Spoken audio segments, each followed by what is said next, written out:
Berkah Ramadan. Tutur kisah di bulan Ramadan.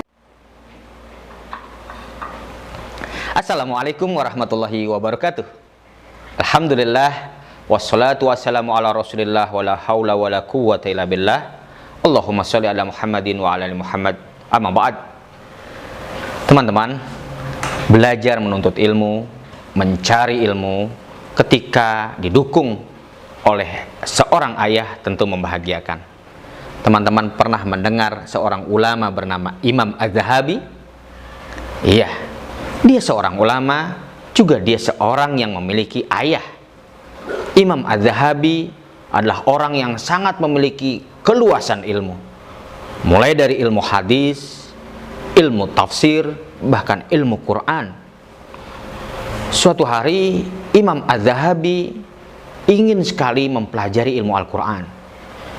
Dia menghafal sampai menghatamkan dan memurojaah ulang, untuk menyetor ulang dengan seorang syekh bernama Syekh Al-Fadili.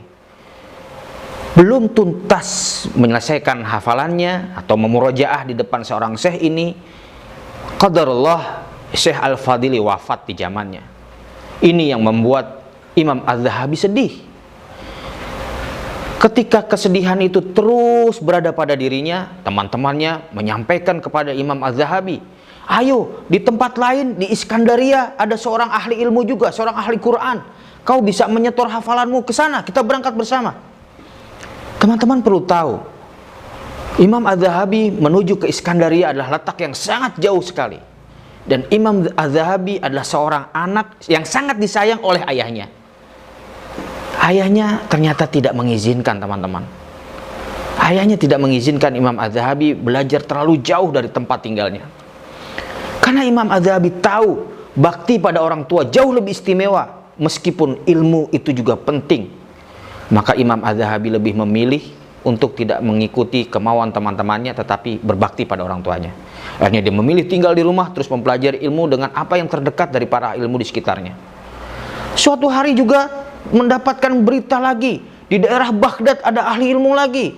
Imam Az-Zahabi meminta izin lagi kepada ayahnya, ayah izinkan aku untuk bisa belajar ke sana, untuk bisa mencari ilmu lebih banyak lagi. Dan lagi-lagi teman-teman, Imam Az-Zahabi masih belum diizinkan oleh sang ayah. Dan apa yang dilakukan Imam Az-Zahabi? Az-Zahabi kecil saat itu tidak menolak kemauan ayahnya. Dia terus berbakti pada ayahnya. Sampai akhirnya ayahnya luluh dengan menunjukkan kesemangatan ilmu. Az-Zahabi akhirnya diizinkan, teman-teman. Berangkatlah dia menuntut ilmu, tetapi ayah memberi syarat. Maklum teman-teman, anak satu-satunya. Dia mengatakan sang ayah, kamu boleh belajar menuntut ilmu jauh. Nanti Az-Zahabi ditemani oleh seseorang, tetapi hanya belajar 4 bulan. Bagi Az-Zahabi saat itu, yang penting sudah dapat izin ayah, itu ridhonya. Maka dia akan segera berangkat. Meski hanya 4 bulan, dia akan maksimalkan 4 bulan itu. Berangkatlah Az-Zahabi ke tempat tersebut dalam waktu 4 bulan. Masya Allah teman-teman, karena ilmu itu nikmat, karena ilmu itu membahagiakan. 4 bulan dilewati, justru semakin Imam Az-Zahabi semakin ingin terus melanjutkan keilmuan-keilmuan itu. Terbisikkanlah di telinganya untuk melanjutkan, tetapi dia melewati batas waktu 4 bulan. Tapi di sisi lain dia harus bakti pada ayahnya untuk mengingat waktu itu, syarat 4 bulan itu. Apa yang dilakukan Az-Zahabi? Az-Zahabi memilih pulang, teman-teman. 4 bulan sudah selesai, dia kembali pada sang ayahnya. Apa yang keluar dari lisannya? Az-Zahabi mengatakan bahwa aku tidak mau disebut sebagai anak yang durhaka. Ya Rob, aku tidak mau disebut sebagai anak yang durhaka. Az-Zahabi ahli ilmu, menuntut ilmu kemana-mana, bahkan mencari semua ilmu yang ada, tetapi dimulai dari baktinya atas kemauan orang tuanya. Bakti pada orang tua, bakti para ayah, bakti anak-anak kepada ayah, itu membuat ilmunya menjadi barokah. Terus belajar bersama ayah ya teman-teman, minta dukungan ayah, minta daya dorong ayah, dan para ayah-ayah pun semangat untuk membuat anak-anaknya belajar menuntut ilmu dimanapun.